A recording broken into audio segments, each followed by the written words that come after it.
you think we're seeing like an uptick in guys? It's weird because, Trey and I both play in the Northwoods League and they expand, they expand, they expand. Yet I feel like we're seeing this like exponential uptick in guys that choose to not play summer ball despite being highly talented because of like what you just talked about, where they're saying, okay, I need to gain X miles an hour in order to go to Y school.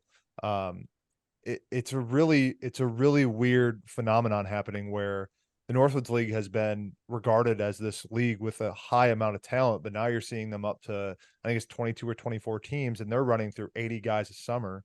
Do you think that there's a really like a huge uptick in guys that are choosing facility life over summer ball in the with the preference of, I guess, doing everything they can to find the next school without actually playing games?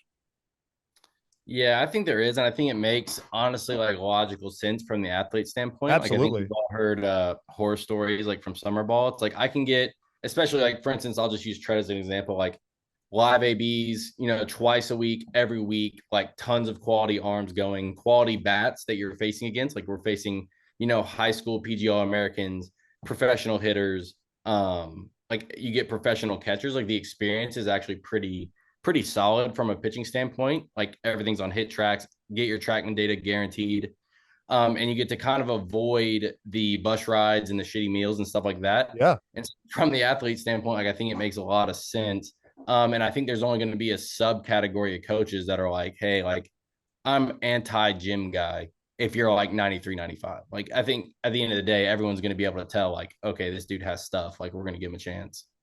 I mean, overall, it's great. I played in the indie ball league out here in Michigan, where it's four teams, one stadium, and not that it's the same as facility environment, but what you're able to do for overall training economy by simply avoiding the team travel is amazing, honestly, and it feeds right into the fall ball schedule as well because you're not traveling a ton for that either. Yeah, 100%. Yeah, because I feel like the only thing, like, that's the weird thing though about baseball too, is like, dude, no other sport plays in the summer Right. for another 85 games. Like, if you look at college basketball, like those pro AMs that go on, like that's, I mean, that's pretty much it. Pre-draft, NFL, you just train for the combine. That's what's crazy. But like, even going off like the live AB thing, like the closest thing that I remember that me and you, Max, have done in the past was over COVID when we did that the Sandlot game in Detroit. Yeah. That was the closest thing, and me being a junior college guy and one of, I think it was like two or three college kids, and everybody else is in pro ball. You got Matt Boyd, Hunter Brown. You can, Max knows a lot of these guys Yeah. personally a lot better than I do, but it's me as a 19-year-old throwing against a guy that was a first round draft pick 4 years ago, and it's like, this guy's probably the best hitter I'm going to face in the next like 2 or 3 years. So like, I kind of wish we sick. could have done more of those, but like that day, you remember Trey, that day was we had 70 guys at the park.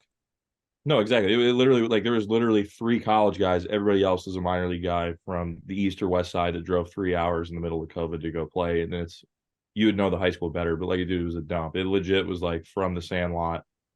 Everybody gets one inning, go blow it out, and we got guys hitting 100. Like, I Now think that you've Hunter called it a was up to like dump, I won't name 102. the high school, but that was the first day. That was the first day. You mentioned Hunter Brown, outstanding pitcher. I got to see him pitch at Wayne State through the years and whatnot. That was the first day. He was sitting 98 to 101 on Rapsodo.